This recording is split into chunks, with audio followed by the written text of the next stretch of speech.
Welcome, students. This is a podcast concerning the lecture topic of the isms and the revolutions that took place in the aftermath of the French Revolution, approximately from about 1820 to about 1850.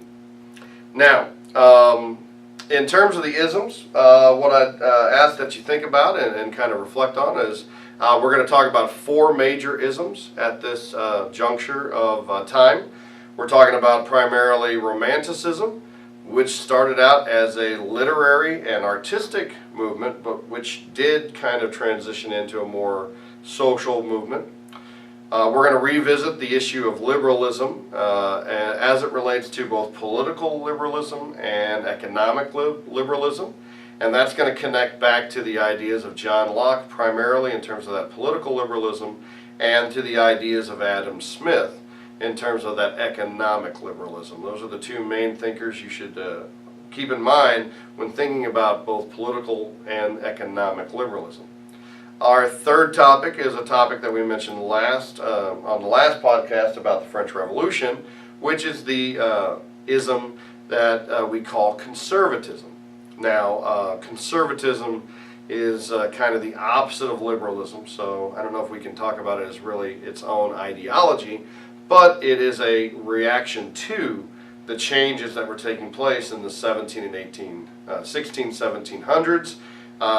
As we were realizing those changes in the 1800s, this movement of more traditional thinking, going back to the way things were or maintaining things the way they were, was becoming more prominent and more talked about.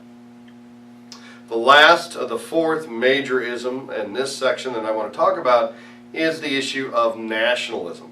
Nationalism was born out of the French Revolution and would become a very powerful and still is a powerful ideology that is still underlaying a lot of our rhetoric, political rhetoric and thinking that takes place today.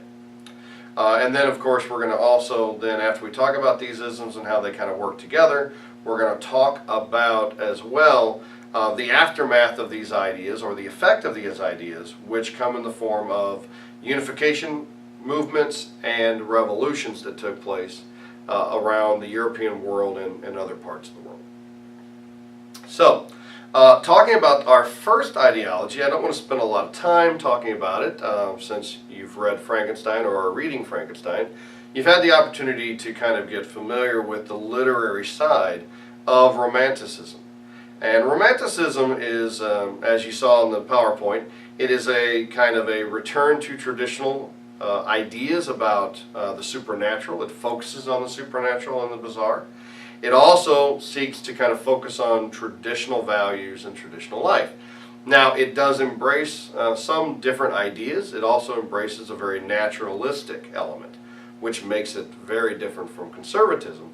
But it is a very complex idea. It is very clearly expressed in Frankenstein. I hope you see that. And in terms of power, the Romantic movement was there, but it wasn't really altering and producing the types of changes that liberalism and nationalism did. If I were to pick two of the four that I've mentioned previously, I would pick those two as being the most powerful.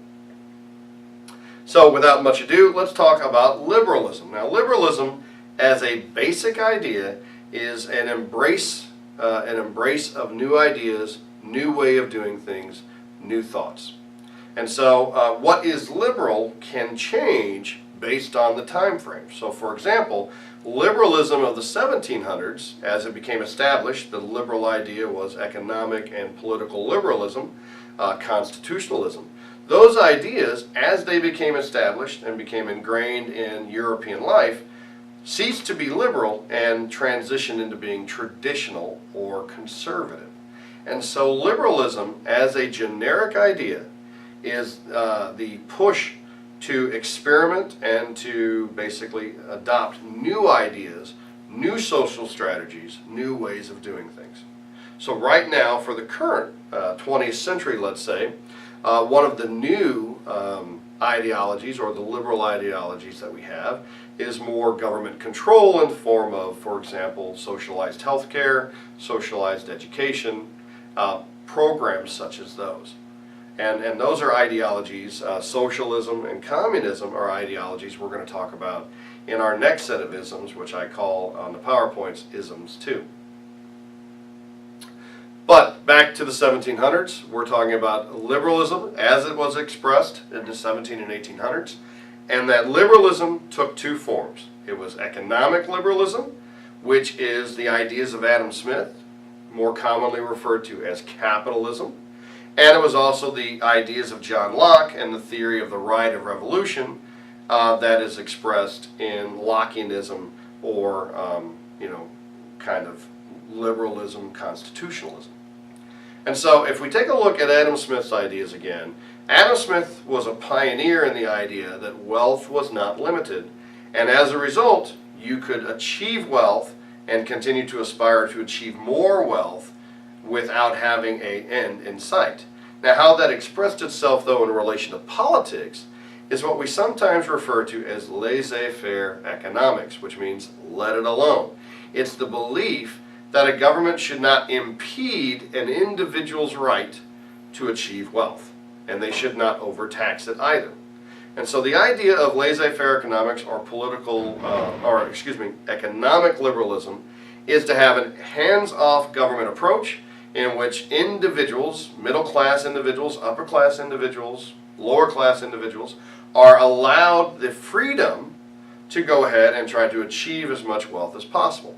Now, the downside to that, of course, is that there is no moral component to capitalism, which means that if the ultimate goal is to achieve wealth, then any means necessary to achieve that wealth, regardless of human fallout or human collateral damage, is acceptable. And so the idea that took place in the 17 and early 1800s was this push towards maximization of individual rights when it came to economic freedom. Going hand in hand with that was political liberalism, which sought to decrease government authority and to increase individual power to control one's life. And so that's kind of wrapped up, if you remember, in the definition of constitutionalism, was to minimize government power and to maximize individual citizens' power. Well, economic liberalism, political liberalism go hand in hand in that they seek to provide a equality framework that everyone's entitled to the same opportunity to make as much money or to achieve their political voice without the government putting restrictions or protections in place for individuals. And so political liberalism, which is still alive today, economic liberalism, which is kind of the crux of the debate, sometimes in American politics between the Democrats and the Republicans, is this argument over economic liberalism. Those two ideologies, those two parts of the same ideology of this new liberal way of thinking, that kind of pushed both political and economic change in the Western world. And so what we're going to see in the aftermath of that is we're going to see the fallout of that political liberalism in the form of increased revolutions, political revolutions for change. It's not a coincidence that we have John Locke writing in the late 1680s and early 1690s, and then of course we have the English Glorious Revolution, and we have the expression of constitutional monarchy in England. It's not a coincidence that we see in less than a century an explosion of American revolutionaryism, political liberalism for an independent America.